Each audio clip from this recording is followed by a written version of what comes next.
নিয়ে আরো বিস্তারিত জানাতে যুক্ত হচ্ছেন জাহিদ হাসান। জাহিদ, আপনি ট্রাইব্যুনালে রয়েছেন, ট্রাইব্যুনালের সর্বশেষে কি তথ্য আছে সেটা তো জানাবেনই। একই সাথে যে আপিল শুনানি চলছে তত্ত্বাবধায়ক সরকার ইস্যুতে, আজকে ৭ম দিনের শুনানি চলছে। কতদিন আসলে এই শুনানি চলতে পারে, আর যুক্তিতর্কে কি কি উপস্থাপন করা হচ্ছে?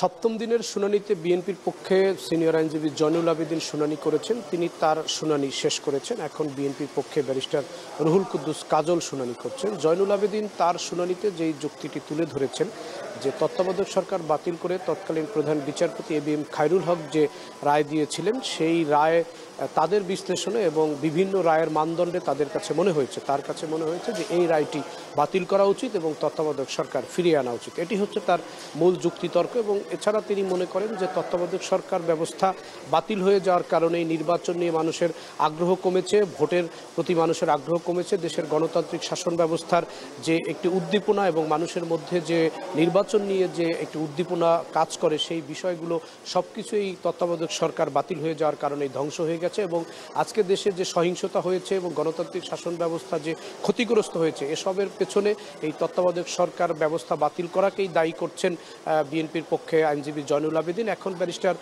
রুহুল কুদ্দুস কাজল তিনি শুনানি করছেন। তাদের বিএনপির মূল দাবিটি হচ্ছে যে ত্রয়োদশ সংশোধনীতে যে তত্ত্বাবধায়ক সরকার ব্যবস্থা ছিল, যেটি আপিল বিভাগ বাতিল করে দিয়েছিল ২০১১ সালে, সেই তত্ত্বাবধায়ক সরকার ব্যবস্থাটি ফিরিয়ে আনা হোক এবং তত্ত্বাবধায়ক সরকারের অধীনেই পরবর্তীতে বাংলাদেশে নির্বাচন হবে।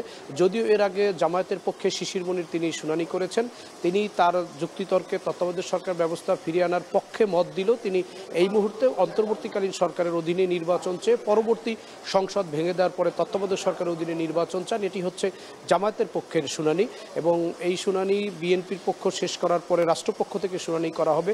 রাষ্ট্রপক্ষ থেকে শুনানি করার পরে যেসব পক্ষরা অন্তর্ভুক্ত হয়েছেন তারা পরবর্তীতে আবার একটি সংক্ষিপ্ত শুনানি করবেন। এরপরে রায়ের জন্য হয়তো প্রধান বিচারপতি নেতৃত্বে আপিল বিভাগের যে পূর্ণাঙ্গ বেঞ্চ সেটি দিন নির্ধারণ করবেন।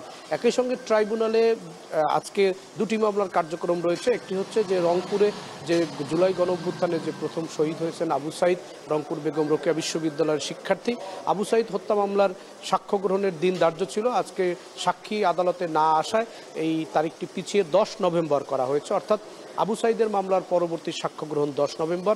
একই সঙ্গে রামপুরার